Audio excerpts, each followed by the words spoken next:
Good morning, class 8th. Today we will discuss the poem The Schoolboy, written by William Blake. Okay, this is a beautiful poem and it is written by William Blake. This poem focuses on the downsides of formal learning, means learning in the schools. It considers how going to school on a summer day drives all joy away. The boy in this poem is more interested in escaping his classroom than he is with anything his teacher is trying to teach. Okay, when you will read this poem, you will understand how it has been given here. The schoolboy in the poem is not a happy child. What makes him unhappy?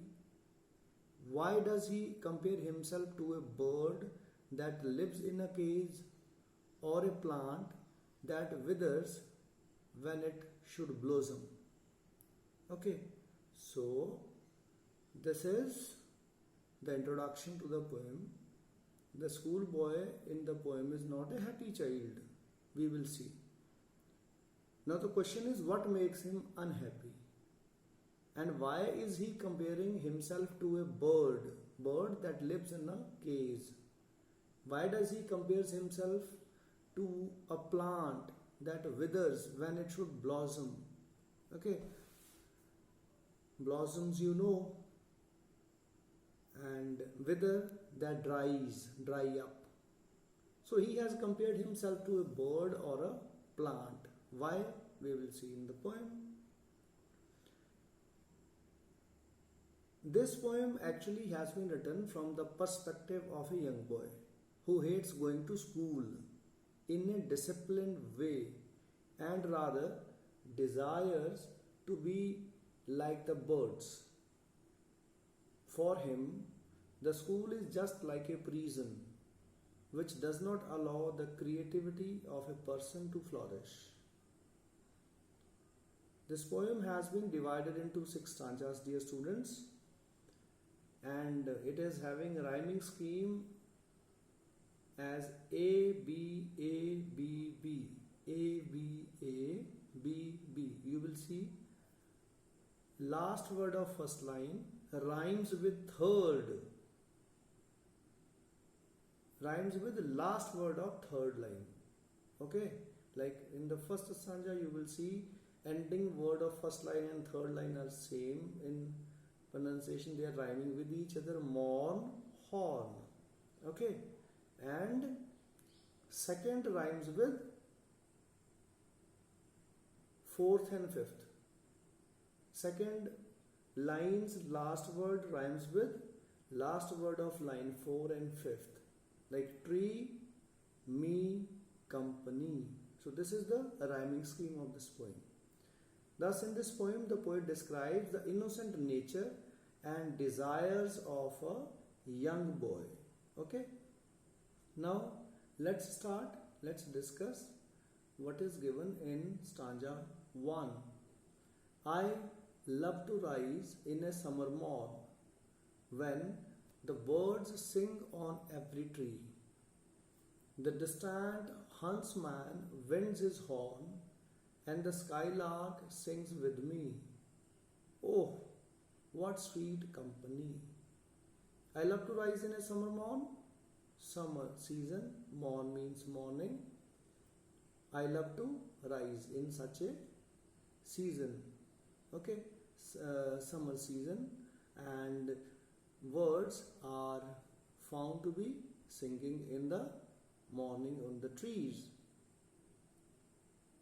And distant huntsman means hunter, distance at a remote place, very far somewhere at some place. Distant huntsman winds his horn. Okay, winds mean blows his horn. And the skylark sings with me. sing, skylark sing. Skylark is the name of a bird, okay, which flies high in the sky. And in such a season, in the morning, the skylark also sings in the sky, and I also want to sing with him. Or he says, skylark sings with me. Oh, what a sweet company! And that is a very beautiful company. In detail, the schoolboy says that he loves to rise in a summer morning.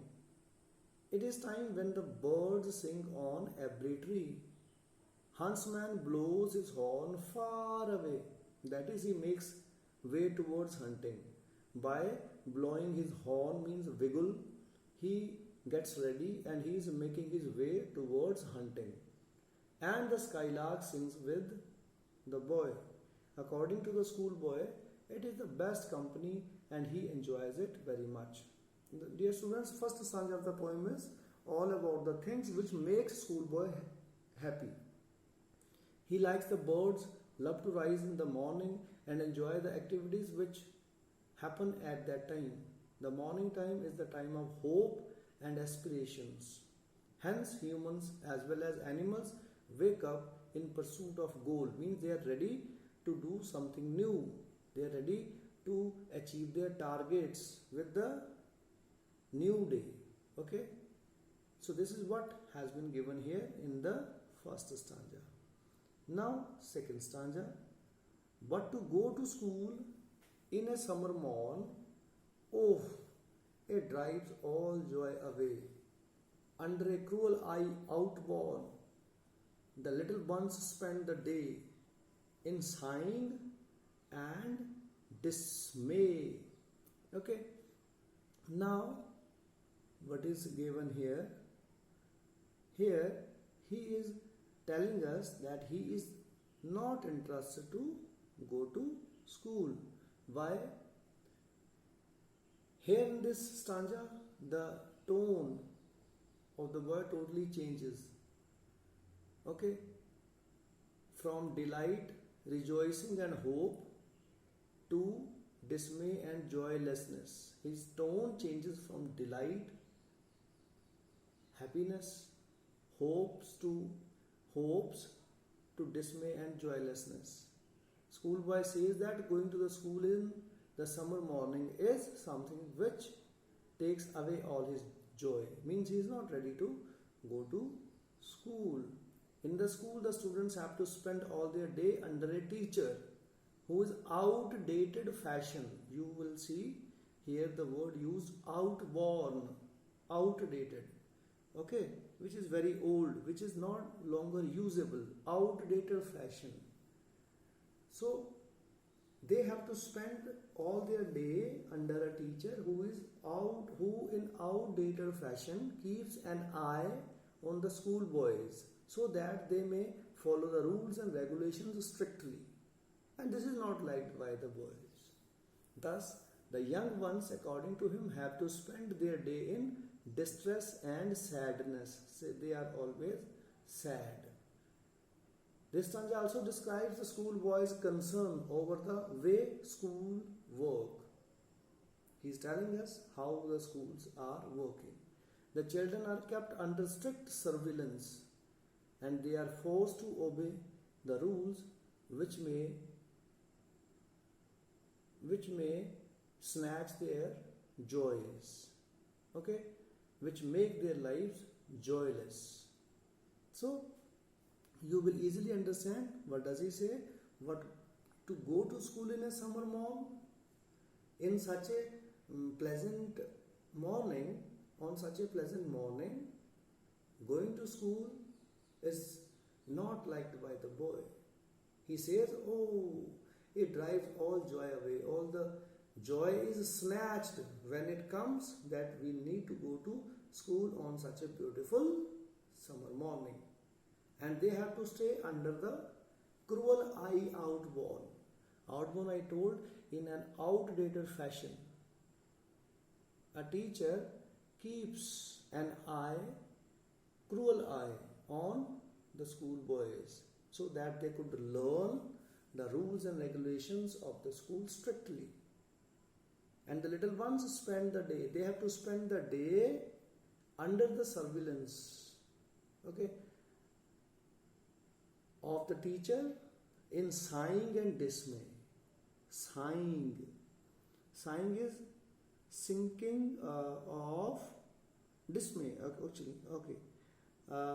Sighing means to inhale a larger quantity of air than usual and immediately expel it to make a deep single respiration, okay. Or simple meaning is to lament, means they have to lament there. Lament means to cry, means they are not happy there in such an atmosphere. And dismay means sinking of spirits. They lost all their spirit when they have to keep sitting under the observation, you can say, or surveillance of their teacher. Okay, so this was about second stanza. Now third stanza. Then at times I drooping sit and spend many an anxious hour. Okay, not in my book can I take delight, nor sit in learning's bore, borne through with the dreary shower. Here you will find certain new words for you, probably. Worn through. Worn means damaged. Dreary means dull and cheerless. Drooping sit. Drooping means bending. They have to sit in bending position. Okay. Next down. Look at your books. Certain such instruction they get from the teacher. So he is describing how he spends his day at the school. In this stanza he has told us. According to him, he often sits and spends a lot of time in boredom. Boredom. Okay? He does not find any joy or happiness in books. And the next line is quite confusing, which I will try to explain in an easy way. The schoolboy says that he does not feel any joy while sitting in learner's bower, which according to him is worn through with dreary shower. Bower means a shady place under a tree. He is talking about his school. Okay, he says, at times I drooping sit. I have to sit in the class or in the school where the teaching is taking place. Drooping, he has to sit. Okay, and he has to spend many hours in anxiety. And nor in my book can I take delight. I have no pleasure. I don't find any happiness, any delight in my books. And nor sit in learning board. And I also don't like to sit in that class, learning's board. Okay, board means shady place under a tree. So probably his class is going on under a shady tree. Okay, shady place under a tree. And he's not interested. He's not the least interested to sit there. Okay, worn through, all my creativity, all my imagination is damaged through the dreary showers. Okay, dreary means dull, cheerless. Showers mean the words or the instructions of the teacher. All my creativity goes to waste under those dull words, shower of instruction of the teacher. Right? However, the phrase learner's bower means a place where someone comes to learn. It can be school, university or any other institution where people gather to acquire knowledge. Thus, learner's bower as per the schoolboy is damaged or has a defect because it was hit by dreary shower. Dreary shower in simple context means heavy rain, which is disastrous. However, when we try to relate dreary shower to the learner's bower, it means the school's education system has been damaged or is defective. I told you the instructions whichever they have to follow, they have damaged all their creativity, and school system is defective actually. Why is it defective? It can be traced in the previous stanza, the cruel eye. A young student cannot learn under restrictions. He needs love, freedom, joy. But the cruel eye of the teachers or parents has destroyed the basic purpose of education.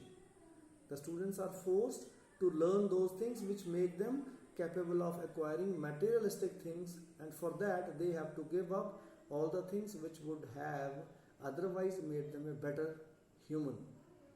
Okay? So, he is saying in simple words that inside the school he has to sit bending his head, bending his neck, and he is supposed to spend his time looking at the books, and he becomes anxious during these these hours, and I don't find any pleasure, any delight in my books, and I am not interested to sit in that school, means learning's bore in that class, and all my productivity, all my creativity, all my imagination is damaged through the defective system of education in the school. Okay, dear students, so we will discuss only these three stanzas today. I will come to you in the next video with the rest of the parts of this poem. Rest of the stanzas of this poem, we will discuss them later on. Till then, you read it, you understand it. Please read with understanding. If you find any problem, you may talk to me, you may send me message. Okay, thank you. Stay safe, stay happy. Thank you very much.